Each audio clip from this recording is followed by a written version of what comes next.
ہمارے معاشرے میں کچھ لوگ ہوتے ہیں، وہ کہتے ہیں یار میں نا تجھے سچی خبر دینے آیا ہوں، میں نے اپنے کانوں سے سنی ہے، کوئی ملاوٹ نہیں، بالکل سچی خبر دینے آیا ہوں۔ یہ جو آپ کو سچی خبر دینے والے آتے ہیں نا، ان کے اندر کوئی خیر نہیں ہے، یہ اصل میں لڑائی کروانے کے لیے آئے ہیں۔ تیری ایسی سچی بات، تیرا ایسا سچ جس سے دو لوگ آپس میں لڑ پڑیں، وہ سچ جس سے گھر تباہ ہو جائیں، تیرا وہ بیان کیا وہ سچ جس میں طلاقیں ہو جائیں، تیرا وہ سچ جس سے لوگ جھگڑیں، تیرا وہ سچ جس سے خون بہے، بچے یتیم ہو جائیں، عورتیں بیوہ ہو جائیں۔ اللہ کی قسم خدا کو ایسے سچ کی ضرورت نہیں ہے، بلکہ تیرا وہ سچ جس کے اندر غیبت چھپی ہے۔ غیبت کیا ہوتی ہے؟ نبی علیہ الصلوۃ والسلام نے فرمایا بندے کے اندر عیب ہے، کمی ہے، کوتاہی ہے، اس کو بیان کرنا۔ میں نے اپنی آنکھوں سے وہ کمی دیکھی تھی۔ میں تمہیں تیرے مخالف کے بارے میں سچی بات بتا رہا ہوں، یہ غیبت ہے، یہ سچ نہیں ہے۔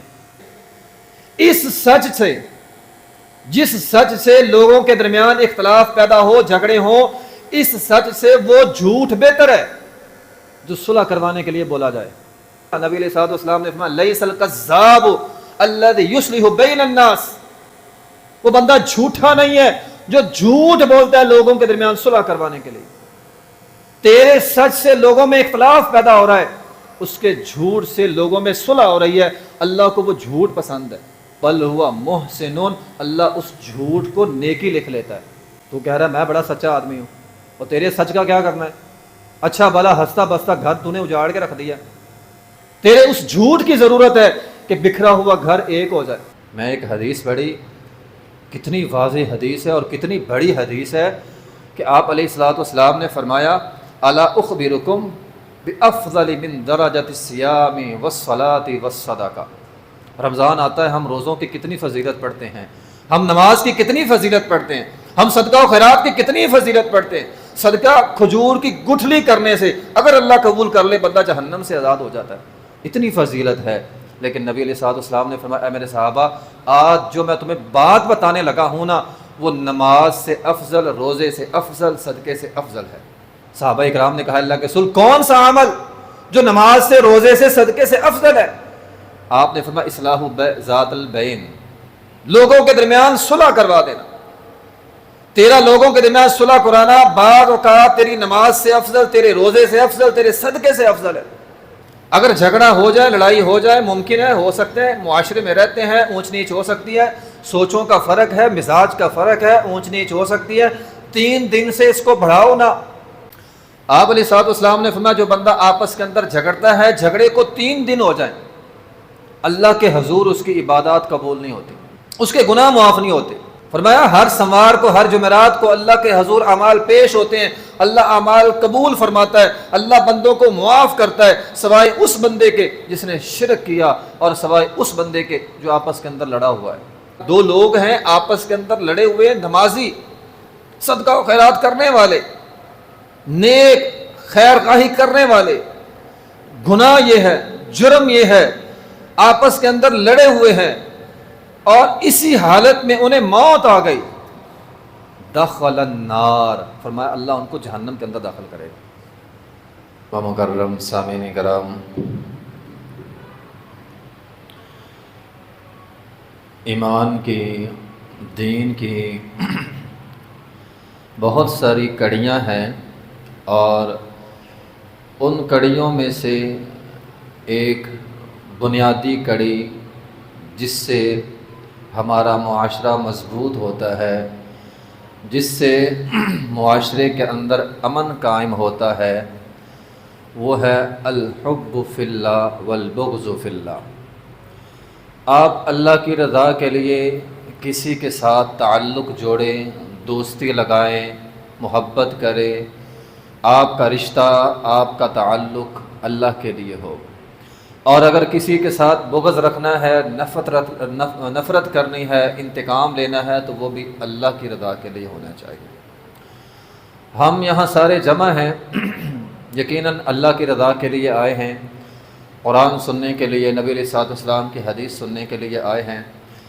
نبی علیہ الصلوۃ والسلام کی حدیث ہے ما جلس قوم مجلسا فی بیت من بیوت اللہ، جو بھی اللہ کے گھر میں آتا ہے اور آنے کا مقصد اس کا یہ ہے یتلون کتاب اللہ، اللہ کی قرآن پڑھے گا، اللہ کا قرآن سمجھے گا، وَيَتَدَارَسُونَ فِيمَا بَيْنَهُمْ، اور آپس میں قرآن سنے گا، سنائے گا، سمجھے گا، سمجھائے گا، دین سمجھے گا، دین سمجھائے گا۔ دین سمجھنے سمجھانے کے لیے وہ اللہ کے گھر میں مسجد میں آتا ہے۔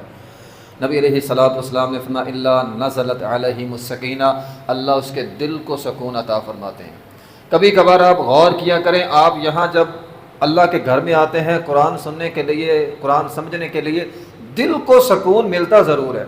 بعض اوقات بندہ محسوس کرتا ہے، بعض اوقات بندہ محسوس نہیں کرتا۔ نزلت علیہم السکینہ، اللہ آسمان سے دل کو سکون نازل فرماتے ہیں، اور فرمایا وغشیتہم الرحمہ، اللہ کی رحمت بھی آتی ہے، وخفتہم الملائکہ، فرشتے بندے کو گھیر لیتے ہیں، اور فرمایا وذکرہم اللہ فی من عندہ، اور اللہ اس بندے کا شمار یعنی آپ کا شمار جو اللہ کے پاس مقربین فرشتے ہیں اللہ ان میں کرتے ہیں۔ تو یہ بات ہے الحب فی اللہ کی، آپ دین کے لیے آئے ہیں، اللہ کے لیے آئے ہیں، اللہ کے لیے آپ کوئی بھی کام کریں، اللہ آپ کے اس کام کو ضائع نہیں کرتا۔ محترم بھائیوں، آج ہمارے معاشرے میں یہ بات کرنے کا مقصد، تمہید باندھنے کا مقصد یہ تھا کہ ہمارا معاشرہ بد امنی کا شکار ہے، فتنہ فساد، قطع تعلقی، لڑائی جھگڑے، قتل و غارت، خون خرابہ، یہ بہت عام ہو چکا ہے۔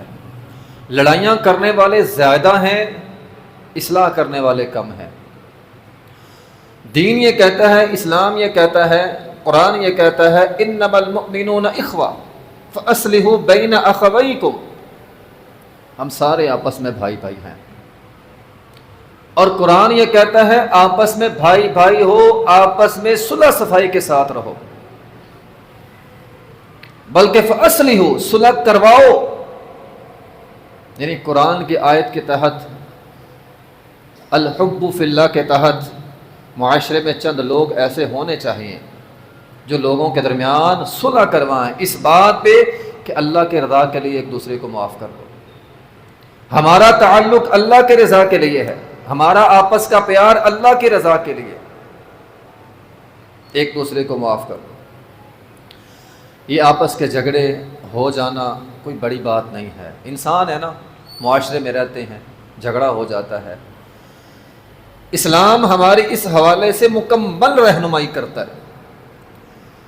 پہلے تو دین نے یہ کہا، اسلام نے یہ کہا کہ آپس کے اندر جھگڑنا نہیں ہے، آپس کے اندر مت جھگڑو، بلکہ نبی علیہ الصلوۃ والسلام کی طرف سے سخت وعید ہے۔ آپ علیہ الصلوۃ والسلام نے فرمایا جو بندہ آپس کے اندر جھگڑتا ہے، جھگڑے کو 3 دن ہو جائیں، اللہ کے حضور اس کی عبادات قبول نہیں ہوتی، اس کے گناہ معاف نہیں ہوتے۔ فرمایا ہر سموار کو، ہر جمعرات کو اللہ کے حضور اعمال پیش ہوتے ہیں، اللہ اعمال قبول فرماتا ہے، اللہ بندوں کو معاف کرتا ہے، سوائے اس بندے کے جس نے شرک کیا، اور سوائے اس بندے کے جو آپس کے اندر لڑا ہوا ہے۔ میں ایک حدیث پڑھی، نبی علیہ الصلوۃ والسلام نے فرمایا، ابو داؤد کی حدیث ہے، 2 لوگ آپس میں لڑے ہوئے ہیں۔ آپ ذرا اس حدیث سے اندازہ لگائیے گا، 2 لوگ ہیں آپس کے اندر لڑے ہوئے، نمازی، صدقہ و خیرات کرنے والے، نیک خیر خواہی کرنے والے، گناہ یہ ہے، جرم یہ ہے، آپس کے اندر لڑے ہوئے ہیں، اور اسی حالت میں انہیں موت آ گئی، دخل النار، فرمایا اللہ ان کو جہنم کے اندر داخل کرے گا۔ اور ایک حدیث میں ہے، نبی علیہ الصلوۃ والسلام نے فرمایا اگر تیری اس لڑائی کو 1 سال گزر گیا، 1 سال گزر گیا ہے، تو فرمایا ایسے ہی ہے جیسے تو نے اپنے مسلمان بھائی کو قتل کر دیا۔ یہ جرم اتنا بڑا ہے جتنا قتل کا جرم بڑا ہے۔ تو بات کرنے کا مقصد یہ ہے کہ اسلام ہماری یہ رہنمائی کرتا ہے کہ آپس میں جھگڑا ہی نہ کرو۔ اگر جھگڑا ہو جائے، لڑائی ہو جائے، ممکن ہے، ہو سکتے ہیں، معاشرے میں رہتے ہیں، اونچ نیچ ہو سکتی ہے، سوچوں کا فرق ہے، مزاج کا فرق ہے، اونچ نیچ ہو سکتی ہے، 3 دن سے اس کو بڑھاؤ نہ۔ اگر آپ کے جھگڑے میں 3 دن ہو جائیں، قرآن یہ کہتا ہے فَأَصْلِحُوا بَيْنَكُمْ، آپس میں صلح کر لو۔ اور اس کے لیے قرآن یہ کہتا ہے پہل کرو. نبی علیہ الصلوۃ والسلام نے فرمایا جس کے جھگڑے کو 3 دن ہو جائیں وہ جائے اپنے مسلمان بھائی کے پاس اور جا کر کہے السلام علیکم، میں تجھ سے ملنے آیا ہوں، سلام کرنے آیا ہوں. اگر وہ آگے سے سلام کا جواب دے دے تو نبی علیہ الصلوۃ والسلام نے فرمایا دونوں صلح کے اجر میں برابر کے شریک ہیں. اور آگے ہم صلح کا اجر پڑھیں گے، صلح کرنے سے اللہ اجر کیا دیتا ہے. وہ جو صلح کرنے سے اجر ملتا ہے اس اجر میں دونوں برابر کے شریک ہیں. لیکن ایک نے سلام کہا، دوسرے نے جواب نہ دیا، سلام کہنے والا صلح کے اجر ملے گا، اور جس نے جواب نہیں دیا فرمایا داخل النار، وہ جہنم میں جائے گا. قطع تعلقی کرنے والا جہنم کے اندر جائے گا. تو پہلا کام اسلام ہماری یہ رہنمائی کرتا ہے جھگڑا نہیں کرنا. دوسرا کام اسلام یہ کہتا ہے جھگڑا ہو جائے 3 دن گزر جائیں، پہلے بڑھیں، آگے بڑھیں، سلام کریں، جھگڑے کو ختم کریں. اگر جھگڑنے والے آپس میں صلح نہیں کرتے تو پھر کیا کرنا ہے؟ ان کو ان کے حال پہ چھوڑ دینا ہے؟ نہیں. ہمارے یہاں یہ بھی ہوتا ہے نا، میرا ان کے جھگڑے سے کیا لینا دینا. ہم کہتے ہیں ان کا جھگڑا میرا کیا لینا دینا ہے. اور بھائی تیرا لینا دینا ہے. قرآن کہتا ہے انما المؤمنون اخوہ فاصلحوا بین اخویکم. تیرا لینا دینا کیوں نہیں ہے؟ فاصلحوا بین اخویکم، تو ان کے درمیان صلح کروا، ان کے درمیان صلح کروا. میں ایک حدیث پڑھی، کتنی واضح حدیث ہے اور کتنی بڑی حدیث ہے کہ آپ علیہ الصلوۃ والسلام نے فرمایا الا اخبرکم بافضل من درجۃ الصیام والصلاۃ والصدقہ. رمضان آتا ہے، ہم روزوں کی کتنی فضیلت پڑھتے ہیں، ہم نماز کی کتنی فضیلت پڑھتے ہیں، ہم صدقہ و خیرات کی کتنی فضیلت پڑھتے ہیں. صدقہ کھجور کی گٹھلی کرنے سے اگر اللہ قبول کر لے بندہ جہنم سے آزاد ہو جاتا ہے. اتنی فضیلت ہے. لیکن نبی علیہ الصلوۃ والسلام نے فرمایا اے میرے صحابہ، آج جو میں تمہیں بات بتانے لگا ہوں نا، وہ نماز سے افضل، روزے سے افضل، صدقے سے افضل ہے. قلنا بلا یا رسول اللہ، قالوا بلا یا رسول اللہ. صحابہ اکرام نے کہا اللہ کے رسول کون سا عمل جو نماز سے، روزے سے، صدقے سے افضل ہے؟ آپ نے فرمایا اصلاح ذات البین، لوگوں کے درمیان صلح کروا دینا. تیرا لوگوں کے درمیان صلح کرانا بعض اوقات تیری نماز سے افضل، تیرے روزے سے افضل، تیرے صدقے سے افضل ہے. تو کہتا میرا لینا دینا ہی کوئی نہیں ہے. قرآن کہتا ہے تیرا لینا دینا ہے تو صلح کروا، اور تیرا صلح کروانا یہ بہت بڑا عمل ہے. قرآن کے اور حدیث کے اس اسلوب سے پتہ چلتا ہے معاشرے میں نا، گلی میں، محلے میں چند لوگ جو صاحب ثروت ہوتے ہیں، جو چودھری قسم کے ہوتے ہیں، جو وڈیرے ہوتے ہیں، اثر رسوخ والے ہوتے ہیں، درد دل رکھنے والے ہوتے ہیں، قرآن ان کو یہ کہہ رہا ہے اپنا اثر رسوخ استعمال کریں اور لوگوں کے درمیان صلح کروائیں، لوگوں کے بگاڑ کو ختم کریں. فاصلحوا بین اخویکم، لوگوں کے درمیان صلح کروائیں. کیسے کروانی ہے وہ بھی طریقہ قرآن کے اندر ہے. آپ تیار ہو گئے ہیں ہم نے لوگوں کے درمیان صلح کروانی ہے، کیسے کروانی ہے وہ بھی قرآن کے اندر ہے. اللہ تعالیٰ فرماتے ہیں وَإِن طَائِفَتَانِ مِنَ الْمُؤْمِنِينَ اقْتَتَلُوا فَأَصْلِحُوا بَيْنَهُمَا. دو لوگ آپس میں لڑیں، فرمایا پہلا کام یہ کرو، کوشش کرو بات چیت سے ان کے درمیان صلح ہو جائے. آپ آغاز تو کریں، لڑنے والوں کے درمیان آغاز تو کریں، یہ مت کہیں میرا اس سے کیا تعلق ہے. خاموش بن کے تماشا نہ دیکھیں. آپ اپنے ارد گرد دیکھیں، کوئی گھر کے اندر لڑا ہوا ہے، کوئی باہر کے اندر لڑا ہوا ہے، ساس بہو کی لڑائی ہے، بہن بھائیوں کی لڑائی ہے، خامد بیوی کی لڑائی ہے. خاص طور پہ قرآن میں خامد بیوی کی لڑائی کے حوالے سے اللہ تعالیٰ فرماتے ہیں کہ جب خامد اور بیوی کی لڑائی ہو جائے فَإِنْ خِفْتُمْ شِقَاقَ بَيْنِهِمَا فَابْعَثُوا حَكَمًا مِّنْ أَهْلِهِ وَحَكَمًا مِّنْ أَهْلِهَا. ایک ثالث مقرر کرو، ایک صلح کروانے والا مقرر کرو، وہ لوگوں کے درمیان صلح کروائے. ایک اور فرد ہو جو صلح کروائے. إِن يُرِيدَ إِصْلَاحًا يُوَفِّقِ اللَّهُ بَيْنَهُمَا. اگر یہ سب صلح کی نیت سے آگے بڑھیں گے اللہ سب کے دل نرم کر دے گا. تو قرآن حکم دے رہا ہے تیسرے بندے کو، تو کہتا میرا لینا دینا نہیں ہے، قرآن کہہ رہا ہے تیسرے بندے کو تو ان کے درمیان صلح کروا. اور پھر قرآن یہ بھی کہتا ہے، قرآن یہ کہتا ہے تو نے نیت کر لی ہے نا میں نے صلح کروانی ہے، اس کا طریقہ قرآن تجھے بتا رہا ہے، کیا ہے؟ نصیحت کر، انہیں نصیحت کر۔ کس بات کی نصیحت کرنی ہے؟ انہیں یہ بات سمجھا۔ کون سی بات؟ نبی علیہ الصلوۃ والسلام کی حدیث ہے، آپ علیہ الصلوۃ والسلام نے فرمایا ہے انا زعیم ببیت فی ربض الجنہ۔ نبی علیہ الصلوۃ والسلام نے فرمایا اس آدمی کے لیے میں محمد صلی اللہ علیہ وسلم جنت کی ضمانت دیتا ہوں۔ فرمایا کون سا آدمی؟ جو فرمایا حق پر ہونے کے باوجود جھگڑا چھوڑ دے۔ آپ کہتے ہیں نا میں سچا ہوں، میرے اندر عیب نہیں ہے، فلاں نے میرے ساتھ زیادتی کی ہے، تو حدیث میں ہے اگر تیرے ساتھ زیادتی ہو گئی ہے، فلاں نے تیرے ساتھ زیادتی کی ہے، زیادتی کے باوجود تو اگر اپنے مسلمان بھائی کو معاف کرتے ہوئے صلح کر لے تو نبی علیہ الصلوۃ والسلام نے فرمایا تیرے لیے جنت کی گارنٹی ہے۔ اور پھر جنت سے بھی بڑھ کر فمن عفا واصلح فاجرہ علی اللہ، قرآن یہ کہتا ہے جو لوگوں کو معاف کر دے، اصلاح کر لے، اس کا اجر جنت سے بھی بڑا ہے۔ آپ سوچیں کہ جنت سے بڑا اجر کیا ہو سکتا ہے؟ اور بھائی سب سے بڑا اجر تو جنت ہے، جنت سے بڑی کیا چیز ہو سکتی ہے؟ تو فاجرہ الی اللہ، اس کا اجر اللہ ہے۔ آپ کہتے ہیں میں حق پر ہوں، حق پر ہونے کے باوجود آپ اپنے مسلمان بھائی کو معاف کر دیں، بدلے میں کیا ملے گا؟ اللہ۔ آپ کو بدلے کے اندر اللہ مل جائے گا، اللہ سے بڑا کیا اجر چاہیے؟ تو اسلام یہ کہتا ہے، دین یہ کہتا ہے کہ سب سے پہلے انہیں نصیحت کریں، انہیں سمجھائیں، اور بھائی صلح کر لو تیرے لیے جنت ہے، صلح کر لو تیرے لیے اللہ ہے۔ لیکن اس کے باوجود ایک بندہ کہتا ہے میں نے ماننا ہی نہیں بات، میں نے صلح ہی نہیں کرنی۔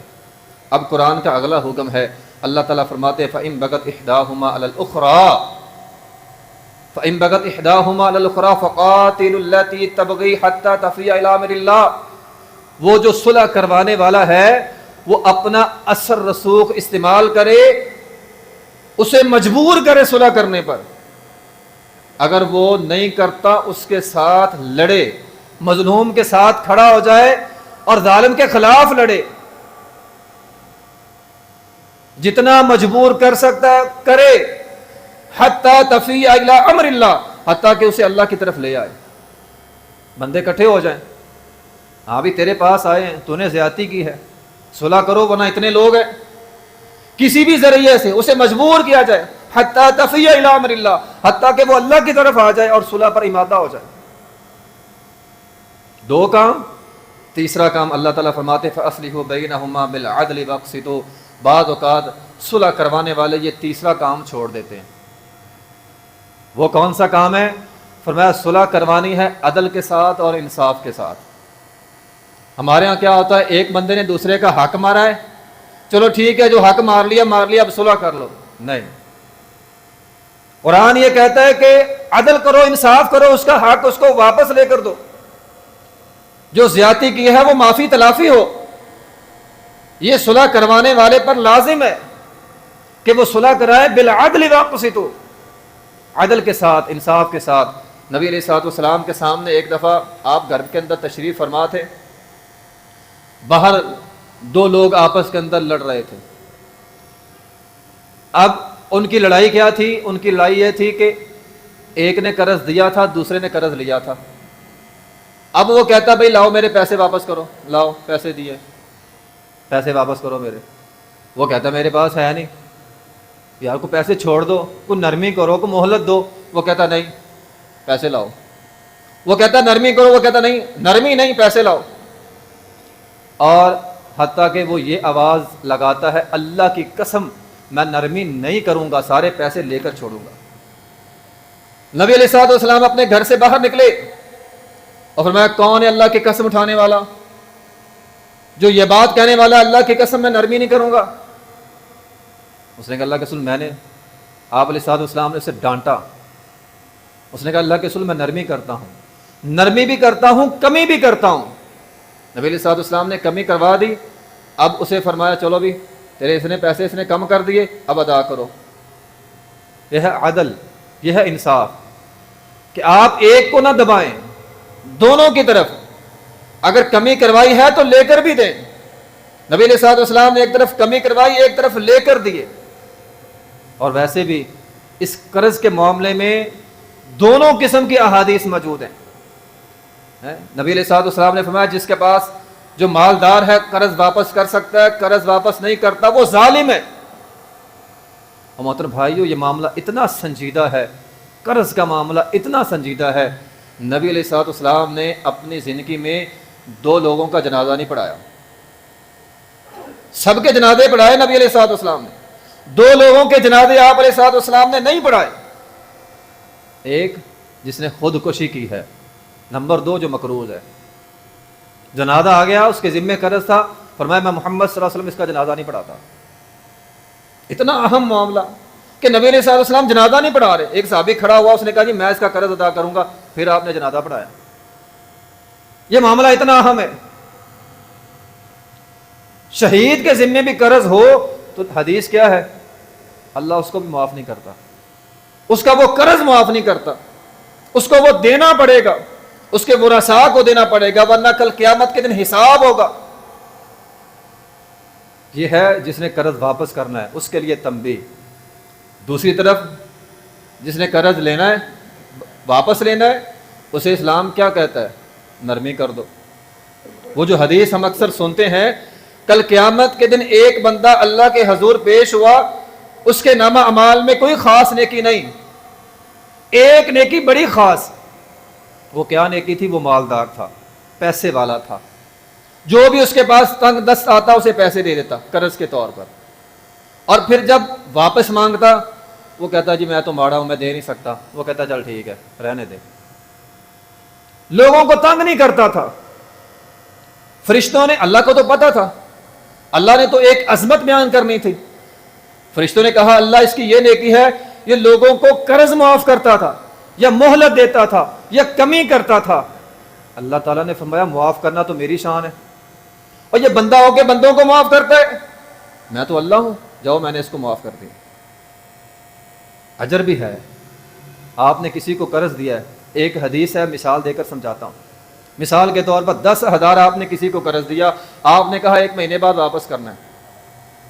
ہر روز حدیث کے تحت ہر روز آپ کے نامہ اعمال میں 10,000 صدقے کا ثواب لکھا جاتا ہے۔ مہینہ ہو گیا، آپ اس کے پاس گئے، پیسے واپس کر، وہ کہتا نہیں ہے مڑا ہوں۔ آپ نے کہا چل ٹھیک ہے مہینہ تیرے پاس مہلت ہے۔ اس کے بعد جو آپ نے نئی مہلت دی ہے، ہر روز آپ کے نامہ اعمال میں 20,000 صدقے کا ثواب ہے۔ یہ فضیلت بھی ہے۔ اگر آپ کمی کریں گے، معاف کر دیں گے، بدلے میں اللہ تعالیٰ آپ کو معاف کر دے گا۔ جو دے سکتا ہے وہ دے۔ بہرحال یہ قرض کی بات ہو رہی تھی، تو لوگوں کے درمیان صلح کروانی ہے۔ بخاری کے اندر ایک حدیث موجود ہے، ایک بندے نے ایک بندے کو مکان بیچا، اب اس نے مکان خرید لیا۔ اب مکان خریدا اس نے اپنے حساب سے، اس کی جو توڑ پھوڑ کرنی تھی، جو اس کی اصلاح کرنی تھی وہ کر رہا ہے۔ اس نے نیچے گڑھا کھودا، نیچے سے ایک سونے کا بڑا صندوق ملا۔ اب وہ سونے کا بھرا ہوا تھا سارا پتیلا۔ اب دیکھیں ہمارے معاشرے میں کیا ہوتا ہے اور اس دور میں کیا ہوتا تھا۔ ہمارے جیسا ہوتا تو یہ تو میرا ہی ہے، مکان جو میں نے لے لیا۔ وہ کہتا نہیں یہ مالک کا رہ گیا ہوگا، جس سے میں نے مکان خریدا اس کا رہ گیا ہوگا۔ اس نے صندوق اٹھایا، اس کے پاس لے گیا، اور بھائی یہ تیرا صندوق ہے۔ وہ بھی آگے سے اللہ کا ولی کہتا نہیں میرا تو نہیں ہے، مکان بیچا، سارا کچھ بیچ دیا، یہ میرا نہیں ہے، اب یہ تیرا ہے۔ وہ کہتا ہے تیرا، وہ کہتا ہے تیرا ہے۔ ہمارے ہاں میرا میری کی لڑائی ہوتی ہے، یہ میرا یہ میرا، وہ کہتا نہیں یہ تیرا یہ تیرا ہے۔ جھگڑا بڑھ گیا، قاضی کے پاس چلے گئے۔ اب وہ بھی پریشان، اب اس کا حل کیا کرے بھی؟ اور دونوں نہیں لے رہے، سونے کا بڑا ہوا صندوق ہے، دونوں نہیں لے رہے۔ وہ کہہ رہے تو لے لے، وہ کہہ رہا تو لے لے۔ اس نے پوچھا ہاں بھی تمہاری اولاد ہے؟ جی ہاں ہے، بچیاں بھی ہیں بچے بھی ہیں۔ اس نے ایک کی لڑکی لی، ایک کا لڑکا لیا، دونوں کی شادی کی اور صندوق ان کو دے دیا۔ تو میں تمہاری اولادوں کے اندر چلا گیا اور کچھ اس میں سے صدقہ بھی کر دو۔ تو بات یہ ہے کہ صلح کرنے والا، جو کروانے والا ہے بالقسط، انصاف کرے اور عدل کرے، کسی کا نقصان نہ ہونے دے، اور یہ بتائے کہ فمن عفا و اصلح فاجرہ علی اللہ، تیرا اجر اللہ کے پاس ہے، اگر تو نے صلح کر لی تیرا اجر اللہ کے پاس ہے۔ انا لا نضیع اجر المصلحین، اللہ قرآن میں فرماتے ہیں اللہ اس اجر کو ضائع نہیں کرے گا، اللہ ضائع نہیں کرے گا۔ تو بہرحال اتنی باتیں ہیں اس حوالے سے، مگر ہمارے ہاں یہ آپ یوں سمجھ لیں دکھ کے ساتھ یہ بات کرنے لگا ہوں، ہمارے ہاں معاملہ شاید اس کے الٹ ہو جاتا ہے، صلح کروانے والے شاید کم ہیں، لڑائی کروانے والے زیادہ ہیں، اور پھر اس لڑائی کو وہ صلح کا نام دیتے ہیں۔ دو بندوں کے درمیان معمولی سا جھگڑا ہوتا ہے، تیسرا بندہ انٹری مارتا ہے، اس کی باتیں اس کو بتائیں، اس کی باتیں اس کو بتائیں، لڑائی بڑی ہو گئی، اور جی میں تو صلح کرنے والا ہوں، میں تو ان کے درمیان صلح کروانے آیا تھا، اور میں تو خیر خواہ ہوں۔ قرآن کیا کہتا ہے؟ قرآن یہ کہتا ہے لا تفسدوا فی الارض قالوا انما نحن مصلحون، یہ فساد ہے، اور تم کہہ رہے ہو تم خیر خواہی کرنے والے ہو، تیری یہ خیر خواہی نہیں ہے، الا انہم هم المفسدون ولکن لا یشعرون، تیرا تو یہ فساد ہے، جھگڑا چھوٹا تھا تو نے بڑا کر دیا، اور یہ منافقین کی علامت ہے، معمولی سے جھگڑے کو طول دے دینا، بڑھا دینا، دو لوگوں کی لڑائی چھوٹی تھی بڑی کر دینا، اور اوپر سے کہنا میں صلح کروا رہا ہوں۔ ایسی صلح نہیں چاہیے۔ بعض لوگوں کو ہوتا ہے دو فریقوں کے درمیان لڑائی ہو گئی ہے، اس کے کان میں پھوس پھوس، اس کے کان میں سرگوشی، اس کے کان میں سرگوشی۔ میں حیران ہوتا ہوں، قرآن پڑھیں، قرآن کیا کہتا ہے؟ لا خیر فی کثیر من نجواہم، یہ قرآن کی آیت ہے، میری بات نہیں ہے۔ اللہ فرماتے ہیں یہ جو کانوں کے اندر سرگوشیاں پھوس پھوس کرتے ہیں ان کے اندر خیر نہیں ہے، جو بھی آپ کے کان میں آ کے باتیں کر رہا ہے اس میں خیر نہیں ہے، یہ قرآن کہہ رہا ہے، سرگوشیوں میں خیر نہیں ہوتی۔ الا من امر بصدقہ، ہاں سرگوشی صدقے کی ہو، کوئی بندہ آپ کے کان میں آ کے کہے سیلاب آیا ہے، ان کی مدد کرنی چاہیے، فلاں جگہ مسجد بنی ہے، تعاون کرنا چاہیے، صدقے کے بارے میں ہو، او معروف یا نیکی کے کام کی آپ کے کان میں آ کر کہے یار نماز پڑھنی چاہیے، او اصلاح بین الناس، ہاں صلح کے لیے واقعتاً ہی درد دل کے ساتھ جو صلح کرانا چاہتا ہے وہ کان میں سرگوشی کر سکتا ہے۔ آپ کے پاس ایک بندہ آتا ہے، صلح مقصد نہیں ہے، صدقہ مقصد نہیں ہے، نیکی کا حکم دینا مقصد نہیں ہے، ایسے لوگوں کی شکایات لگا رہا ہے، قرآن کہتا ہے لا خیر فی کثیر من نجواہم، اس آدمی سے بچو، اس کے اندر خیر نہیں ہے، یہ دوغلا بندہ ہے۔ رسول اللہ صلی اللہ علیہ وسلم نے فرمایا کل قیامت کے دن ایک بندہ اپنی قبر سے نکالا جائے گا، جب وہ قبر سے نکلے گا اس کے منہ میں زبان ہوگی لیکن گوشت کی نہیں، آگ کی، پھر ایک نہیں دو زبانیں ہوں گی۔ اللہ کے رسول کون یہ بدبخت ہے؟ فرمایا دوغلا بندہ، دونوں فریقوں کے پاس جاتا ہے لڑائی کو بھڑکانے کے لیے۔ محترم بھائیو، آخری بات ہے، یہ بات بڑی ذمہ داری سے کرنے لگا ہوں، سچی بات ہے۔ ہمارے معاشرے میں کچھ لوگ ہوتے ہیں وہ کہتے ہیں یار میں نا تجھے سچی خبر دینے آیا ہوں، میں نے اپنے کانوں سے سنی ہے، کوئی ملاوٹ نہیں، بالکل سچی خبر دینے آیا ہوں۔ یہ جو آپ کو سچی خبر دینے والے آتے ہیں نا ان کے اندر کوئی خیر نہیں ہے، یہ اصل میں لڑائی کروانے کے لیے آئے ہیں۔ تیری ایسی سچی بات، تیرا ایسا سچ جس سے دو لوگ آپس میں لڑ پڑیں، تیرا وہ سچ جس سے گھر تباہ ہو جائیں، تیرا وہ بیان کیا وہ سچ جس میں طلاقیں ہو جائیں، تیرا وہ سچ جس سے لوگ جھگڑیں، تیرا وہ سچ جس سے خون بہے، بچے یتیم ہو جائیں، عورتیں بیوہ ہو جائیں، اللہ کی قسم خدا کو ایسے سچ کی ضرورت نہیں ہے۔ تو کہہ رہا ہے میں نے تو سچ بولا ہے، اور بھائی تیرے ایسے سچ کی ضرورت ہے ہی نہیں، بلکہ تیرا وہ سچ جس کے اندر غیبت چھپی ہے۔ غیبت کیا ہوتی ہے؟ نبی علیہ الصلوۃ والسلام نے فرمایا بندے کے اندر عیب ہے، کمی ہے، کوتاہی ہے، اس کو بیان کرنا۔ میں نے اپنی آنکھوں سے وہ کمی دیکھی تھی، میں تمہیں تیرے مخالف کے بارے میں سچی بات بتا رہا ہوں، یہ غیبت ہے، یہ سچ نہیں ہے، حدیث کے تحت یہ غیبت ہے، یہ سچ نہیں ہے۔ اس سچ سے، جس سچ سے لوگوں کے درمیان اختلاف پیدا ہو، جھگڑے ہوں، اس سچ سے وہ جھوٹ بہتر ہے جو صلح کروانے کے لیے بولا جائے۔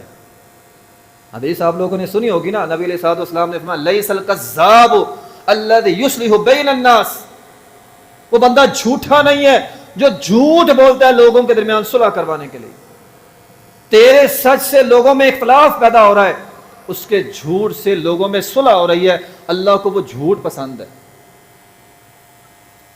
لیس الکذاب المذموم، فرمایا وہ جھوٹ نہیں ہے، الذی یصلح بین الناس بل ہوا محسن، اللہ اس جھوٹ کو نیکی لکھ لیتا ہے۔ تو کہہ رہا ہے میں بڑا سچا آدمی ہوں، اور تیرے سچ کا کیا کرنا ہے؟ اچھا بھلا ہنستا بستا گھر تو نے اجاڑ کے رکھ دیا، تیرے اس جھڑ کو، تیرے سچ کو اسلام کو ضرورت نہیں ہے تیرے سچ کی، تیرے اس جھوٹ کی ضرورت ہے کہ بکھرا ہوا گھر ایک ہو جائے۔ تو اپنی طرف سے باتیں کرے، نبی علیہ الصلوۃ والسلام نے فرمایا اچھی چگلی کرے، اچھی چگلی کے الفاظ ہے حدیث میں، تو اپنی طرف سے کہے یار فلاں بندہ تیرے بارے میں اچھی سوچ رکھتا ہے، وہ تو صلح کرنا چاہتا ہے، وہ تو تیرے بارے میں اچھی باتیں کرتا ہے، تو منفی باتیں چھوڑ دے۔ یہ چگلی فرمایا کیا کرو، یہ جھوٹ بولا کرو، یہ جھوٹ بہتر ہے۔ تو بہرحال محترم بھائیوں، بات کرنے کا مقصد یہ ہے، اللہ نے حکم دیا ہے انما المؤمنون اخوہ فاصلحوا بین اخویکم، مسلمان وہ ہوتا ہے جو ذمہ داری لیتا ہے لوگوں کے درمیان صلح کروانے کی، آپ لوگوں کے درمیان صلح کروائیں۔ وَلْيَعْفُوا وَلْيَصْفَحُوا أَلَا تُحِبُّونَ أَن يَغْفِرَ اللَّهُ لَكُمْ، آپ کے گناہ بھی معاف ہوں گے، صلح کرنے والوں کے گناہ بھی معاف ہوں گے، آپ کے لیے بھی خیر ہوگی، صلح کرنے والوں کے لیے بھی خیر ہوگی۔ اور اگر کوئی صلح کروانے کی کوشش کرے، صلح کر لینی چاہیے اور معافی مانگ لینی چاہیے۔ اگر آپ نے زیادتی کی ہے معافی مانگ لیں۔ ابن قیم رحمۃ اللہ علیہ فرماتے ہیں، انہوں نے یہ بات لکھی ہے کہ موت کے وقت انسان کو موت کی تکلیف کم ہوتی ہے، اس بات کی تکلیف زیادہ ہوتی ہے کہ میں نے لوگوں پر ظلم کیا۔ میں نے ایک ڈاکٹر کو سنا، وہ غالباً غیر مسلم تھا، آخری بات ہے، وہ کہہ رہا تھا کہ میری ڈیوٹی ICU کے اندر ہے، میں کئی لوگوں کو اپنے سامنے مرتا دیکھتا ہوں، اور کئی لوگ ہیں جو آخری باتیں میرے ساتھ کر لیتے ہیں۔ ایک مرنے والا تھا، وہ بھی بیچارہ مرنے والا تھا، میں نے اسے کہا کیا بات ہے؟ اس نے کہا آخری بات یہ ہے، میں مرنے لگا ہوں لیکن زندگی کا پچھتاوا ہے۔ کس بات کا؟ وہ کہنے لگا وہ کام جو کرنے چاہیے تھے وہ نہیں کیے، اور جو نہیں کرنے چاہیے تھے وہ کر لیے، اور اب پچھتاوا ہے میرے پاس، کچھ نہیں کر سکتا۔ تو وہ موقع محترم بھائیو آپ کے پاس، میرے پاس ہے، آج ہم اصلاح کر لیں، امن و امان سے رہیں، صلح کر کے رہیں، جنت بھی ہماری ہے، اور اس کے بدلے میں اللہ ہے۔ اجر کیا ہے؟ اللہ، اللہ اجر ہے، اللہ اجر ہے۔ جو بندہ صلح کرتا ہے تو آپس کے اندر صلح کرنی بھی چاہیے، کروانی بھی چاہیے، یہ بہت بڑا خیر کا کام ہے۔ وآخر دعوانا الحمدللہ رب العالمین۔